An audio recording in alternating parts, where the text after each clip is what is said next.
Target ছিল পুড়িয়ে দিয়েছে। সিপিএম 2007-এ চেষ্টা করেছিল, সেদিন লড়াইতে মমতা ব্যানার্জি এসেছিলেন, আর আজকে আপনি পাল্টে গেলেন। বদল হয়ে গেছে, আপনার সেটেলড হয়ে গেছে। এক্সচেঞ্জ অফ সুটকেস অ্যাটাচি নিয়ে নিয়েছে, কাজ মিটে। এরা উঠবে না, অবস্থান ধর্ণা চলবে, আমরা আছি। ব্যবসায়ীদের অনেকে ষড়যন্ত্রের গন্ধ পাচ্ছে। সবাই বলছে, অনেকে না, সব একজোট। ঝান্ডা ছাড়া লড়াই হবে, আমরা থাকবো। কি মনে করছেন এটা ষড়যন্ত্র?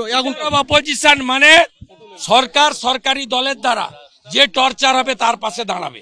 4 বছর করেছে, এখানেও করবে। তুলতে দেব না। মমতা ব্যানার্জি জানলেন কি করে আগুন লাগবে। নতুন জায়গা ঠিক হয়ে গেল, বলো জায়গা ঠিক হয়ে গেছে, চলে যান। এই দোকানগুলো 1 লাখ টাকা, 25 লাখ টাকা করে দিন, তারপরে কথা হবে। ববি কালীগঞ্জে প্রচারে যাবে, ওই দিন আগুন লাগবে, ঠিক করেই ববি পালিয়ে যাবে। মাল নিয়েছে, মাল। তৃণমূলের এখন নতুন নাম টাকা মারা কোম্পানি।